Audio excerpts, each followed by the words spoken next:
Mga hack sa paglilinis mula sa mga housekeeper na kumikita ng milyon na hindi nila sasabihin sa'yo. Isa, magdagdag ng sabon panghugas sa tubig ng bigas at i-spray ito sa salamin.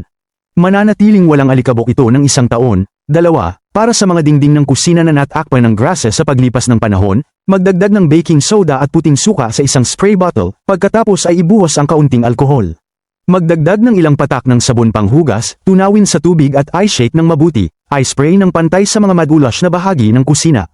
Panasa ng dahan-dahan, madaling matanggal ang grasa, mukhang bago ang mga dingding. 3, paghaluin ang sabon panghugas, toothpaste at alkohol, pagkatapos ay magdagdag ng tubig. I-spray ito sa lababo, kikinang ang stainless steel na lababo, panasan ang refrigerator gamit ang puting suka at alkohol, kitang-kita ang epekto ng paglilinis. 5, tunawin ang puting suka at toothpaste sa tubig, i-spray ito sa gripo, magmumukhang bago ito. 6, magdagdag ng fabric softener sa tubig. Hindi magkakaroon ng alikabok ang mga kasangkapan sa loob ng 1 linggo. 7, paghaluin ang sabon panghugas, disinfectant at baking soda, pagkatapos ay tunawin sa tubig. I-spray sa mga lugar na may amag o pangingitim, hayaan itong nakababad ng sandali, panasa ng tela at madaling matanggal.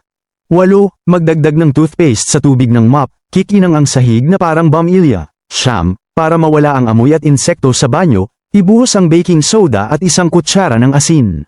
Magdagdag ng mainit na tubig na 60 degrees, linisin ng regular, panatilihing malinis ito ng regular. 10, para sa madulas na takip ng kaldero, magdagdag ng sabon panghugas at beer sa tubig. Hayaan ang takip na mababad ng 10 minuto, i-shake ang takip pagkatapos matuno ang grasa, magiging perpektong malinis ito.